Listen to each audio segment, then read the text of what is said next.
What was that penalty you missed? Who was it against, and why did you miss it? Wish to have total control and power over the world.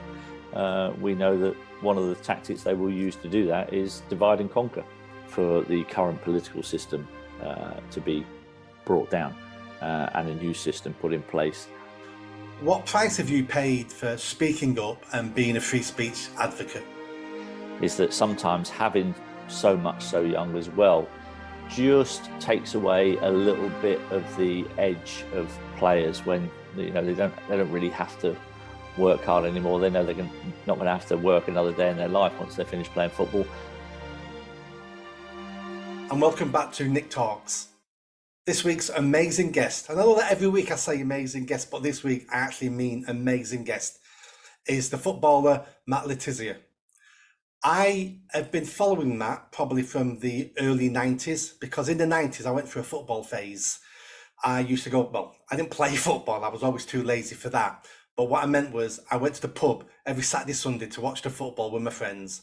I was a small Manchester United fan, so I used to watch Southampton play Manchester United and was always saying, that bloody Matt Tissier, don't give him the ball, don't give him the ball. So for many of years, he was like a mini arch enemy of mine whenever we played Southampton. And many football fans thought the same when they played Southampton as well. Matt's had a great football career, 8 caps for England, played for the same team, Southampton, all his professional career. Only ever missed 1 penalty out of 48, and was seen as one of the best midfielders for his generation. So thank you, Matt, for coming along, and it's a real pleasure having you here today. My pleasure, mate. My first question, you might not like, and it's going to make you think hard, and it's probably something you don't want to do. But my first question really is, what was that penalty you missed? Who was it against, and why did you miss it? Well, it was the 24th of March 1993. It was against Nottingham Forest, and Mark Crosley was in goal, and he got lucky. Simple as that. Simple as that. Just so you're not taking any blame for that. You're just saying the goalie got lucky. He actually made a nice little move where he feinted to go one side and then flung himself the other way, and he timed his little move just right, and I fell for it, and he saved it. But the worst bit about it was that he actually parried the ball straight back to me, and I think I was in so much shock that I'd actually missed a penalty that from about 7 yards out I managed to hit the ball over the crossbar with my left foot. So I was more embarrassed about missing the rebound than I was about missing the penalty. So what is it about penalties that is real? I mean, I understand it's stressful. You walk up to that spot, everyone's staring at you, all the pressure's on you. There's no pressure on the goalie because the goalie is expected to let it in. Why have England, and why do some players fluff that moment when they're professional football players? It's a good question, and I think for me it's a question of mentality. I think the thing about taking penalties is you have to want to be there, and I think you can often watch penalty shootouts and you can see in people's eyes as they're walking up to the penalty spot, they don't want to be there. They're not looking forward to this moment, and if you go into it with that attitude, then there's a higher chance that you're going to miss penalties. And I think that's just been one of our massive problems, is that we haven't had enough players who look forward to taking penalties. Mike Tyson said something similar about when he got into the ring in his early days. He said he'd look at the opponent and they looked scared stiff, and they'd already been beaten before the bell had even rung. And I suppose that's why we have things like sports psychologists. And I think it's also harder these days because, I'm not being disrespectful to modern day footballers, but life's a lot easier for them than it's ever been. I mean, they're multi-millionaires at 21. What do they know about pressure and stress and life? No, that's a very good point. I do look back on my penalty taken and think that I was very much I don't know if it was something to do with my ego, my big headedness, but I loved the fact that a penalty is being taken, I'm the one taking it, and everybody in the stadium is looking at me right at that moment. And I enjoyed that pressure. And for me, scoring goals was the best thing about being a professional footballer. So a free shot from 12 yards against a goalkeeper was the easiest chance that I was going to get to score a goal in the whole match. So that's kind of why I looked forward to it. And that was my mentality going into it. And I don't think enough players take that mentality into the penalty taking. No, very, very interesting. What's your take on the wages now, the salaries of footballers? Because I take it you weren't paid 72 million a year to play. Not quite, no. I actually, I think when I retired in 2002, I was on £3,500 a week, which is a very lovely wage. Don't get me wrong, but it's probably a lot less than what a lot of people thought I was on at that stage. But at the end of the day, I signed those contracts with Southampton Football Club because I was happy to. So I have no complaints about the money that I earned during my career, and I have no complaints about the players earning the money that they do these days. I think it's a bit strange that football clubs would choose to pay that amount of money. But I don't blame the players for 1 second for taking it. I mean, who's going to go into a job and go, actually, yeah, don't give me that much money, I'll take a bit less? There's not many people that do that. Oh, of course, and it's market forces. I understand that, and I don't blame the players. But do you think those high wages are damaging the game in any way? Yeah, I do. I do think there's. I think that not only are they damaging the game, I think sometimes they damage the individual players themselves, because I think they've got access to far too many funds, and with that, it brings great temptations, and some players are not able to resist those temptations.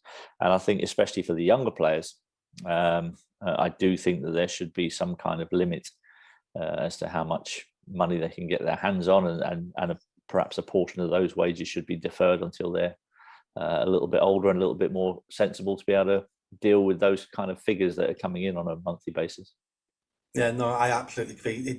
The ages of some of the football players who deserve the money because it's open market forces, but Yep. we can see it in the papers every couple of months. It destroys some players. It's just too much too soon.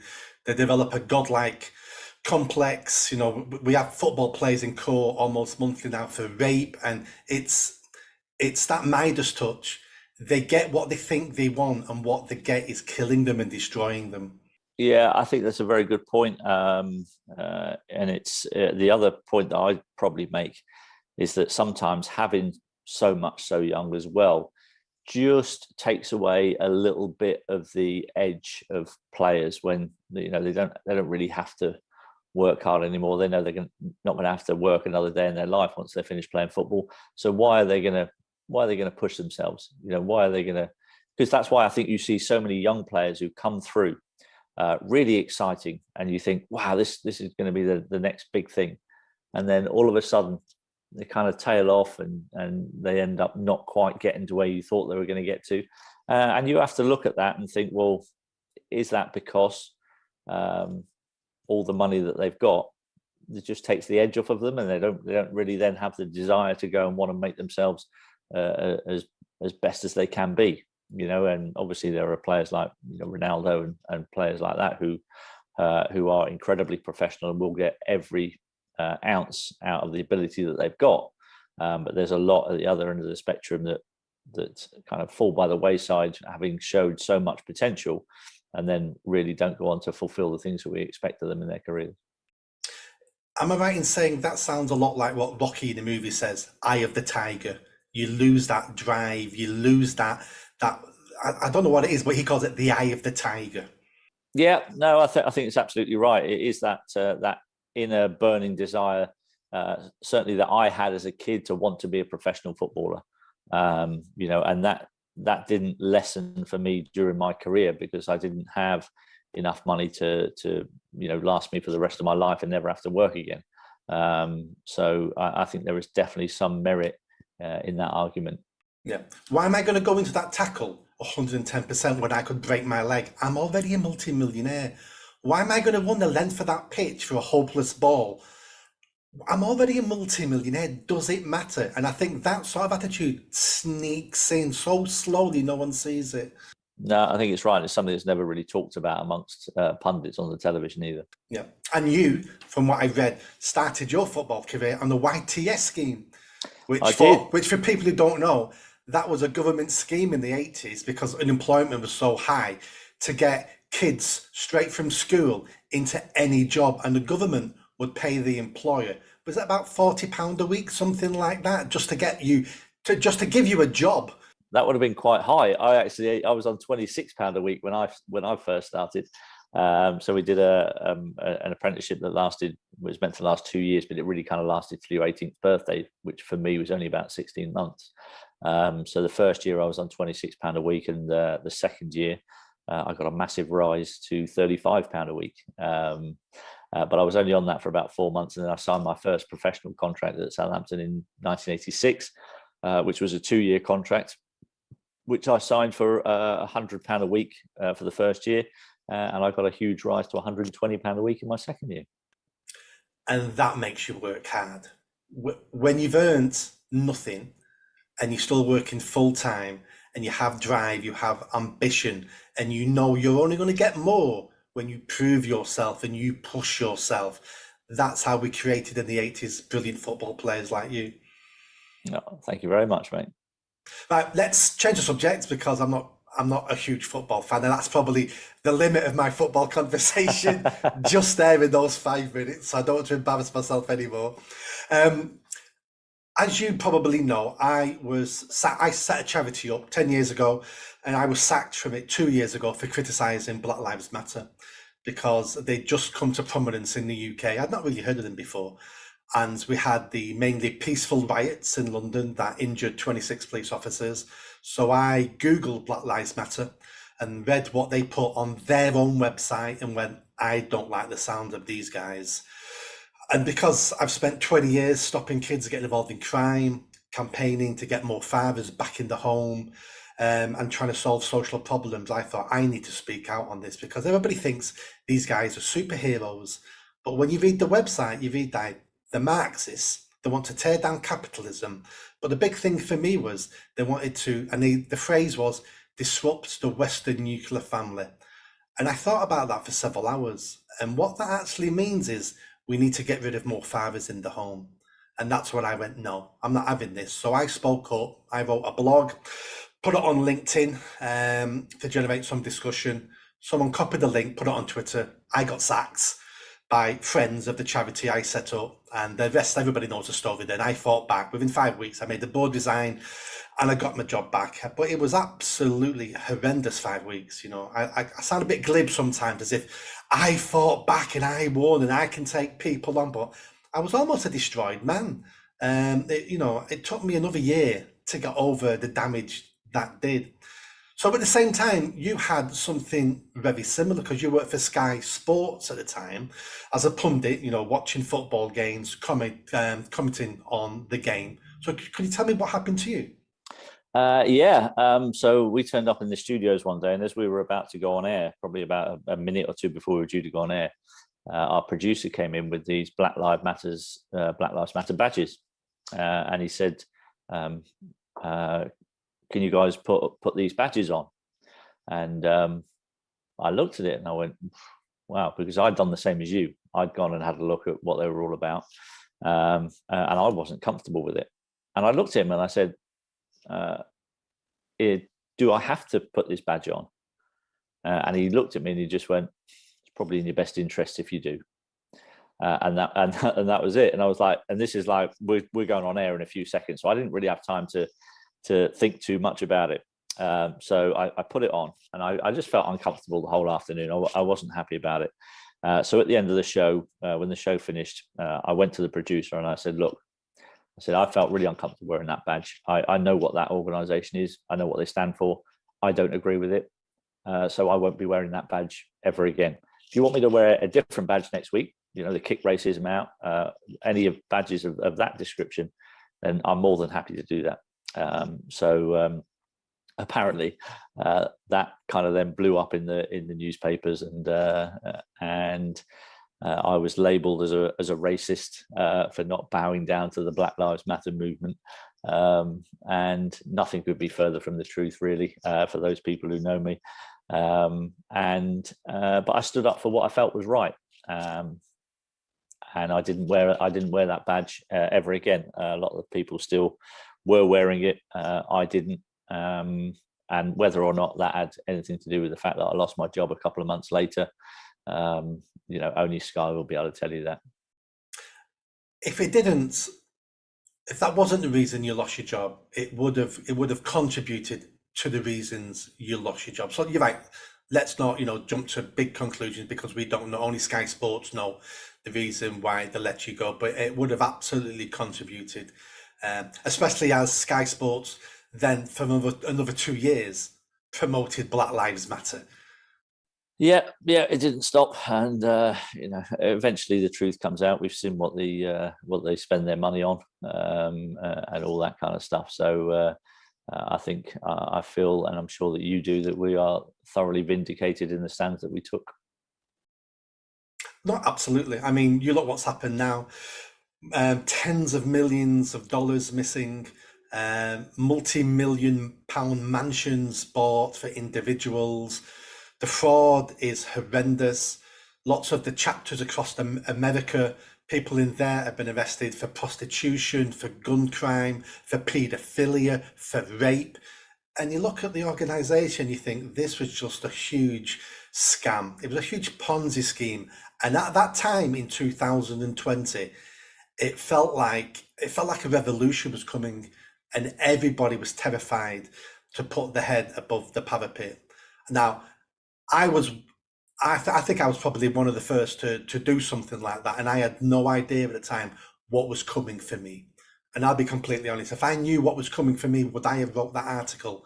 And the truth is, I really don't know. I don't know if I'm that brave, but I'm glad it all happened. I'm glad it happened the way it did. I'm a changed person now. But you're right. It's about standing up for what you believe in, because if you don't stand up for what you believe in, what are you going to stand up for? Yeah, no, absolutely. If you don't stand up for it, no one else is going to do it for you. No, and that's how we've got to some of these awful atrocities throughout human history. People always ask, how did the Nazi concentration camps happen? Why did the German people allow that? Well, they allowed it one small step at a time. They should have said, no, not in my name, a decade before it ever happened, because this was a slow process. And what I didn't want to be is one of those people asking that question 10 years from now. Why didn't we stop Black Lives Matter? Why didn't we stand up for fathers? Why didn't we stand up for capitalism? Because look what's happening now. And cowardice is an easy drug sometimes for your own personal convenience. Yeah, absolutely. But we have bigger things to worry about, and it's society, it's family, it's community. And that's really why I stood up. Yeah, and I think that whole stuff, I think it's become quite clear. It's part of a bigger agenda. It's obviously a paid for political movement to sow division in people, and we know that the people who wish to have total control and power over the world, we know that one of the tactics they will use to do that is divide and conquer, and that's why organisations such as Black Lives Matters exist, and I think we know the people that are behind it. And I'm glad you said divide and conquer, because we're seeing it throughout society in every group. White against black, black against Asian, straight against gay, gays against queers and transgender, Christians against Muslims, Muslims against Hindus. The list goes on and on and on. And we have to ask ourselves, why is this happening now, when we're the luckiest people in the world ever to exist? We've never had it so good, and yet we're complaining all the time, but it's never been this good ever. The problem I've really found, Nick, if I'm honest, in my life, I've been around 54 years almost, and I've seen very little racism, very little actual racism, really small amounts. And to be honest, I think, yes, there will always be a tiny minority of people who are racist. And I don't think any sort of campaign that you do will ever get them to change their mind. However, I believe the vast majority of people are not racist and are good people and couldn't care what color each person was. What really matters is the content of their character. And I think that's what I believe the vast majority of people are like. No, I completely agree. And part of the problem is we've now redefined the word racism. And racism now basically means hurty words. So I can call you an old sod. I can call someone else a ginger idiot. I can call someone else a small fool. They're all okay. But if you use the word black, then all of a sudden that's an horrendous slur. So what we're really arguing about now is just insults. And humans always insult each other. It just happens that at the moment we've got certain insults which are taboo now, which never used to be, but are now. And I'm not saying any of this is pleasant. This is still hurtful behaviour and it's still antisocial. And I'm still against people using slurs and calling each other names. It's still very childish, but I don't class that as racism. Racism is when I stop you working. Racism is when I go out with a baseball bat looking for someone of a different group to beat up. When I stop you buying a house, when I'm affecting your life, something tangible. That's racism. Calling hurty words is just antisocial behaviour. Yeah, and I think I grew up in an era where I was taught that sticks and stones may break my bones, and names will never hurt me. And I have to say, it's one phrase that has really stuck with me throughout my life. You know, I took a lot of abuse from terraces down the years, and you just gotta laugh it off. But that's part. Isn't that part of the game? Isn't that part of the entertainment of football, where it's tribal, where we have a go at the other side? Yes. Yeah, it's character building as well, you know, and you have to learn to be mentally strong and not get offended by words. I think this is one of the biggest problems for me over the last few years, and it started with political correctness back in the 90s. I think it was just an absolute joke. And I believe in a society, if we all had that sticks and stones mentality, I think we would be much better off as a society. And not only that, is what you'll find is when people call you names, if you react to it, they'll call you more names because they know they're getting to you. It's the reaction they want. And if you don't react to it, do you know what happens? They stop because they know they can't get to you. So the easiest way to deal with that problem is don't react to name calling. Don't react to it. Let it pass you by. It's childish, it's immature, treat it as such, and we all get on with our lives in a much better place. And isn't that the lessons we tell kids every single day? Is ignore the name calling, sticks and stones. They're idiots, just ignore them and move on. I mean, I learned this lesson as a child because up to the age of 13, I had quite a bad stutter. So I'd be in school, you know, Nick, your turn to stand up and read a certain passage, and I would stand up and go, that's okay, Nick, yeah, sit down, next. They always made me do it, which at the time sounded cruel, but even then I understood why they made me do it, because the teacher said to me, I'm never missing you out, because in real life, your affliction, you won't be able to be missed out. So I'm going to make you do it, even if it's only for a couple of seconds. And I gradually stopped by 13. And as you can imagine, kids are cruel. I was constantly the butt of jokes. And I learned to deal with it by being the first person to take the mickey out of my stuttering. Because once you take the power away from the person and you laugh at yourself, what have they left with? They have nothing, and they have nothing left. That was the other point that I was exactly going to make, because I used to do the same thing about my nose. You know, I got a big nose. I was teased about it from a very early age. And I worked out that actually, if I take the mickey out myself, it leaves them with nothing. Yeah, absolutely. You know, and it just takes, you're right, it takes all the power away, and it's a brilliant tactic to use. And the more people that would understand that, the far easier and the far better our society would be. And then it toughens you up, and it toughened you up mentally. And that probably contributed to your fantastic penalty record. The fact that when you walked up to that penalty spot, you were tougher inside than most of the other people, because you had to deal with And we've all got flaws and we've all got problems. And life is hard for many people. But sitting back and crying about it and going, I'm a victim, I'm being bullied, doesn't get you anywhere. It just makes you weak and pathetic. I agree. No, yeah, and that's exactly what I tell kids for the last 20 years. Stop being a victim because it gets you nowhere in life.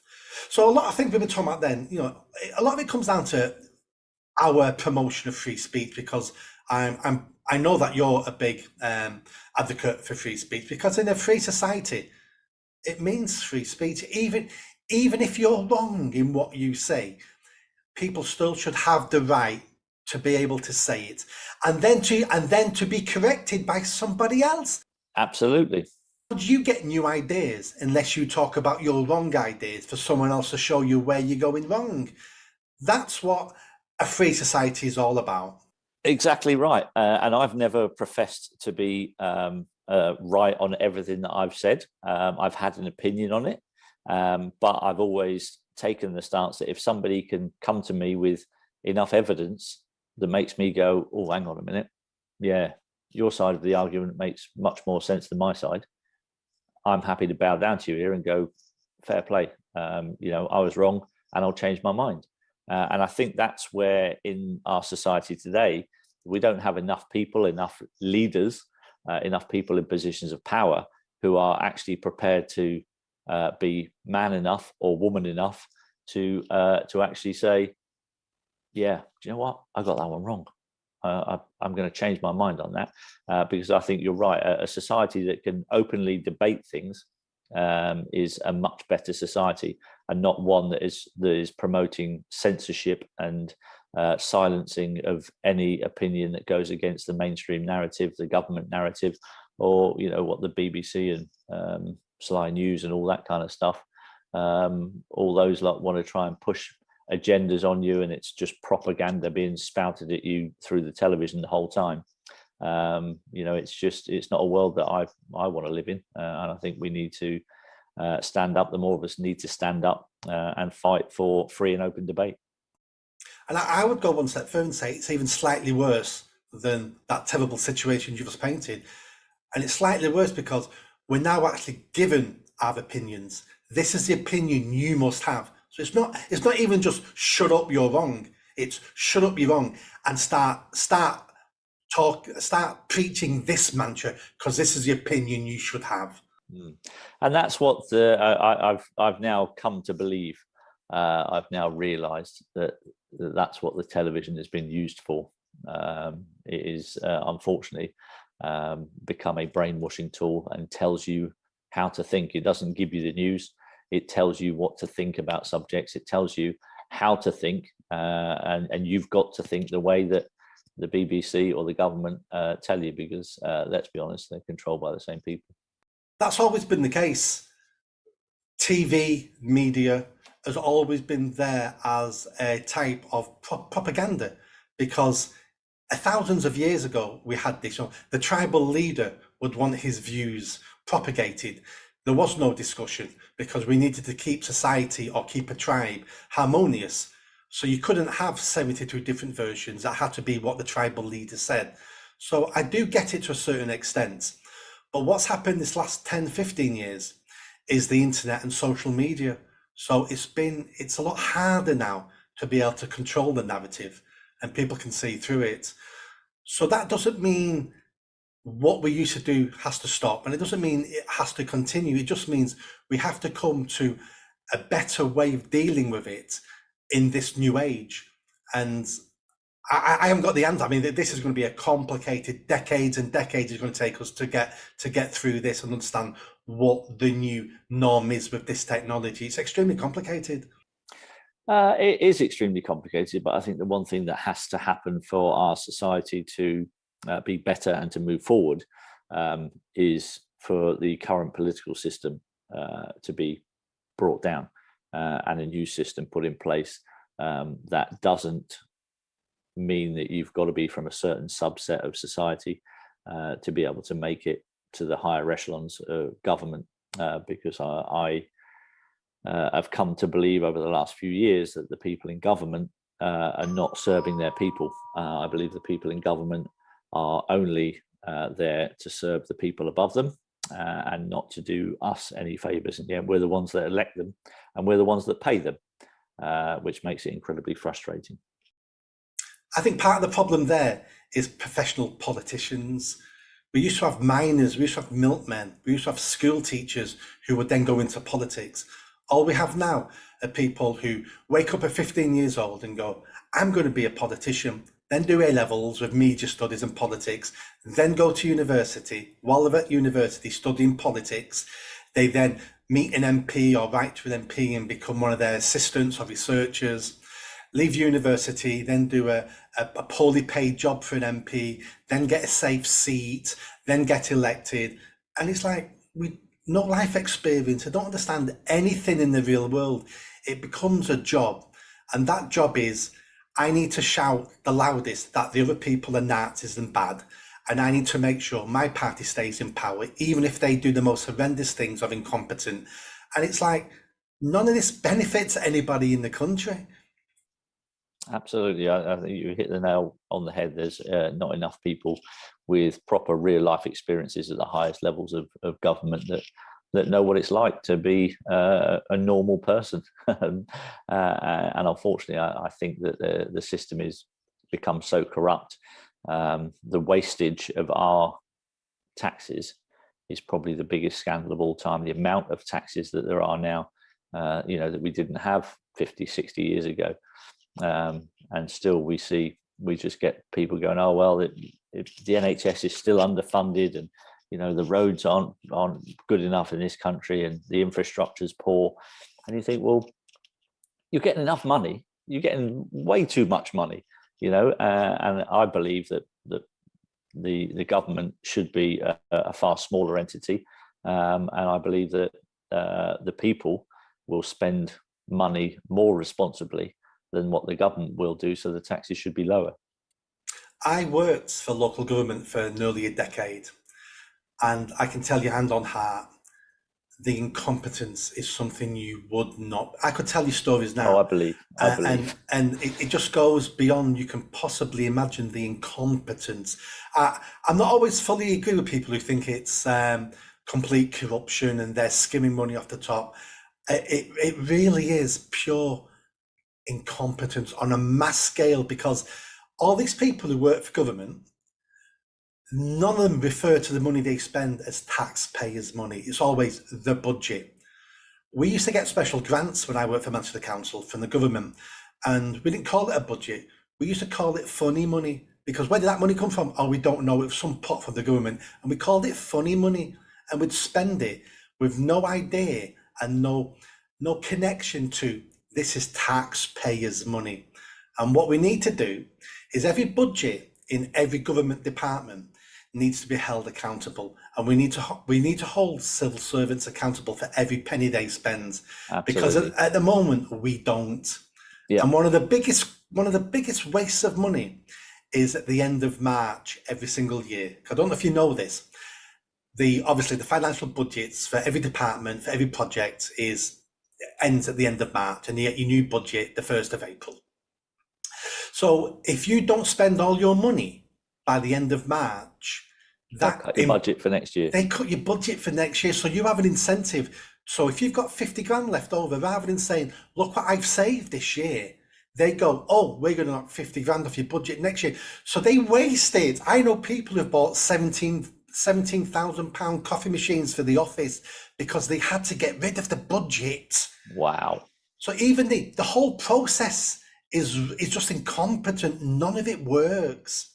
And then we're talking about taxes. So do you know why we pay income tax? Go on. Income tax was a temporary tax introduced for the Napoleonic War. And it was introduced as, this is only to fund this war. And it never went away. And we're looking at 200 years later, we're still paying for the Napoleonic War with income tax. And how many more taxes have they added on top of that since then? Value added tax, Everything. They tax everything. Council tax. Yeah. Tax on petrol, tax on... it's just, honestly, it's disgusting what this government do. I think the role of the Prime Minister and of government should be several things that we need. Defence, which they can't even protect our channel, but defence, there's other things they need to do.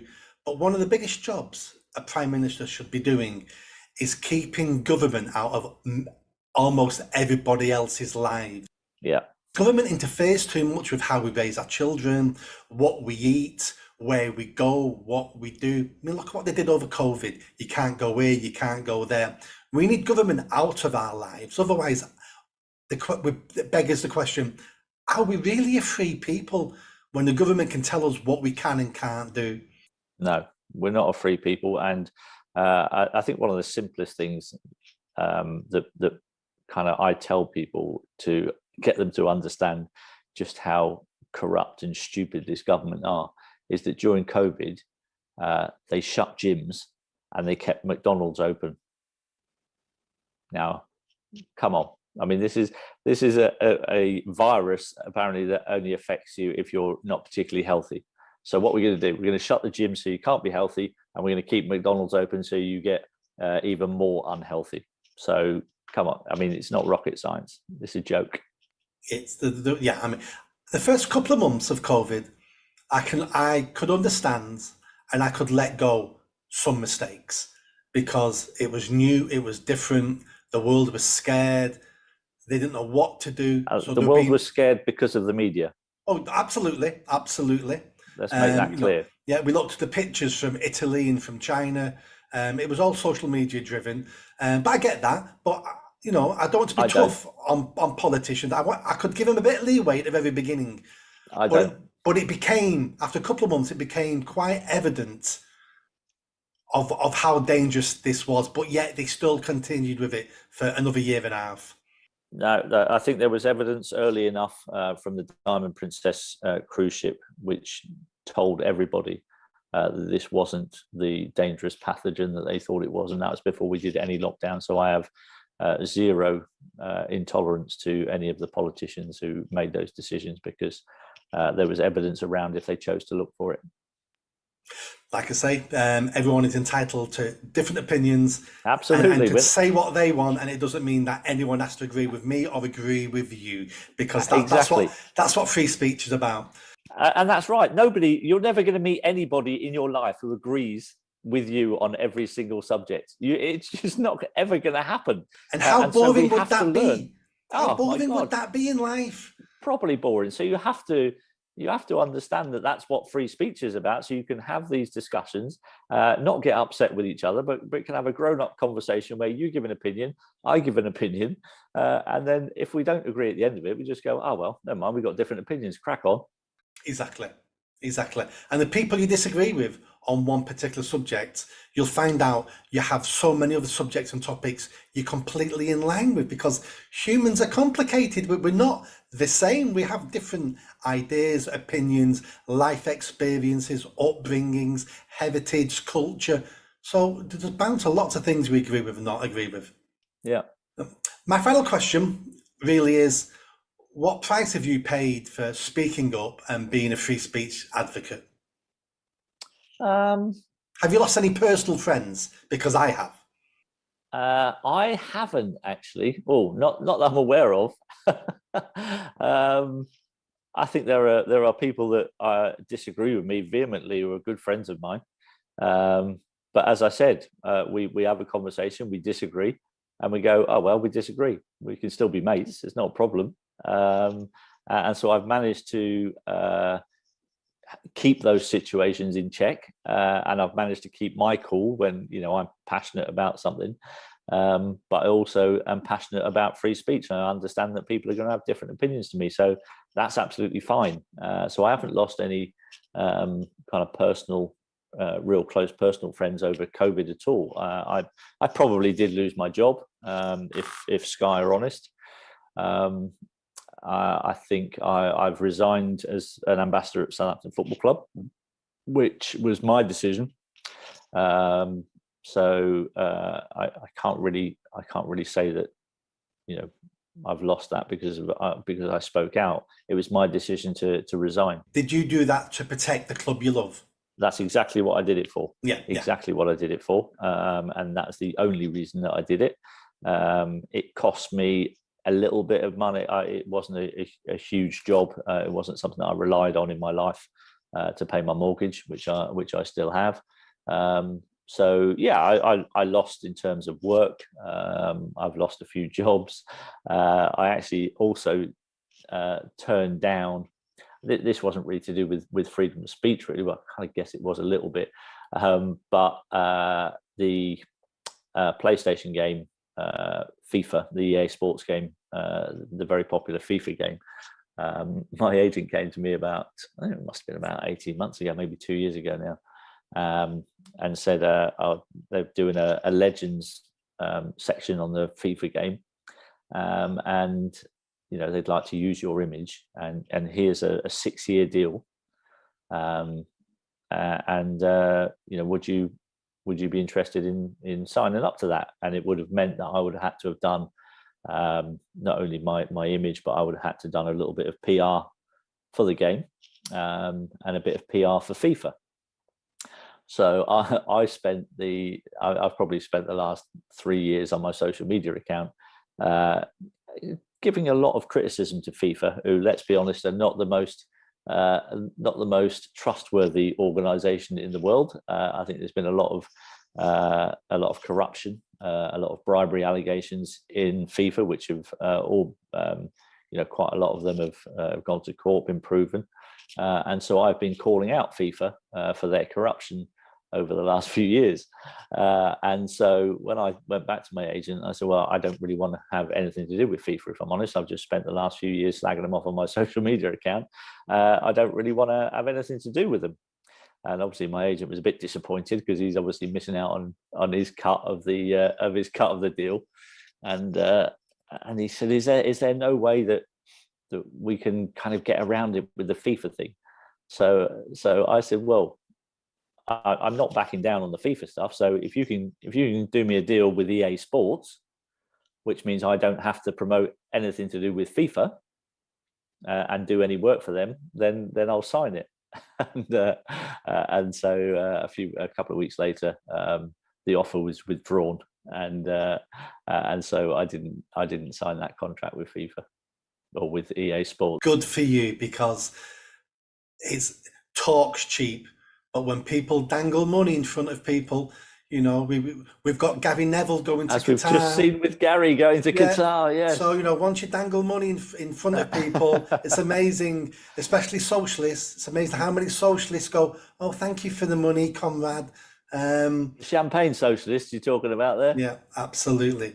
I think my very, very last question is, after everything we've talked about, everything you've done, some of the turmoil you've been through, do you sleep okay at night? I sleep great at night. I've stood up for what I believe in. I don't suggest that I've got everything right over the last couple of years. There have been maybe one or two mistakes that I probably shouldn't have done, which I apologise for when I realised that that wasn't the right thing to do, which I think is the way that people should behave. I feel like I can walk out my front door and I hold my head up high, and I get a lot of people coming up to me in everyday life, in the real world, not in that social media fake world. In the real world, I get a lot of people coming up and thanking me for sticking my head above the parapet and saying what a lot of people are thinking. Fantastic. As long as you can sleep at night, your conscience is clear. And it's the same with me. I sleep really well at night as well. And I don't regret anything I did, anything I've said, because I know that I meant it. I meant it then, and I mean it now. So I sleep really well. Do you know what? It's been a pleasure talking to you, Matt. Thanks, Nick. Likewise, mate. I'd like to end with an apology of all those things I called you during the 90s when you were playing against Manchester United, when I screamed at TV in the pubs. I again, because I'm a nice guy, I'll apologise for that here and now to your face. It's no problem. I didn't take it personally. And if I had have heard it, I still wouldn't have taken it personally. But thank you for coming on our podcast. It was fantastic speaking to you. Thank you so much. And I'll speak to you soon. You're welcome. Thank you very much.